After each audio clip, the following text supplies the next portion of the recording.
नमस्कार आदाब, न्यू विदर्भ स्वदेशी न्यूजमध्ये आपले सर्वांचे स्वागत। बुलढाणा जिल्हा प्रतिनिधी सय्यद इरफान यांची रिपोर्ट। आता टीईटीचा पेपर फुटला, उद्याची परीक्षा ऐनवेळी रद्द। ठाणे परिसरातून प्रश्नपत्रिका जप्त। महाराष्ट्रात स्पर्धा परीक्षा आणि पात्रता परीक्षांच्या पेपरफुटीचे सत्र थांबण्याचे नाव घेत नाहीये। उद्या रविवारी होणाऱ्या शिक्षक पात्रता परीक्षेचा टीईटी पेपर फुटल्याची धक्कादायक माहिती समोर आली आहे।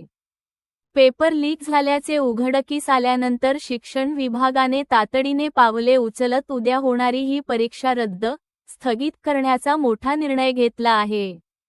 यामुळे लाखो विद्यार्थ्यांना पुन्हा एकदा ही परीक्षा कधी होणार याची वाट पाहावी लागणार असल्याने परीक्षार्थींमधून तीव्र संताप व्यक्त केला जात आहे।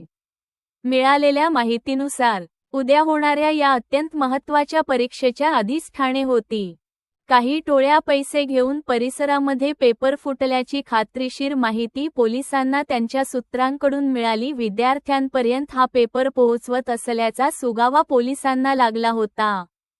माहिती मिळताच पोलिसांनी तातडीने सापळा रचून ज्या संशयितांकडे हा पेपर होता त्यांच्यापर्यंत पोहोचून प्रश्नपत्रिका जप्त केल्या। हा गंभीर प्रकार समोर आल्यानंतर पोलिसांनी तात्काळ शिक्षण विभागाला या संपूर्ण प्रकरणाची सविस्तर माहिती दिली। पोलीस सूत्रांनी दिलेल्या माहितीनुसार या पेपरफुटी प्रकरणी पोलिसांनी काही संशयितांना ताब्यात घेतले असून त्यांची कसून चौकशी सुरू आहे। ताब्यात घेतलेले हे लोक नेमके कोण आहेत? त्यांच्याकडे हा गोपनीय पेपर कसा आणि कुठून आला? यात मोठ्या कोचिंग इन्स्टिट्यूट क्लासेस चालवणाऱ्या लोकांचा किंवा शिक्षण विभागातील कर्मचाऱ्यांचा हात आहे का? या सर्व बाजूंचा तपास पोलीस करत आहेत।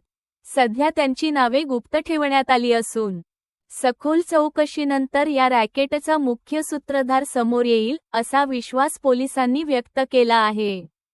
आधीच या टीईटी परीक्षेसंदर्भात गेल्या काही दिवसांपासून विविध कारणांमुळे मोठी चर्चा रंगली होती।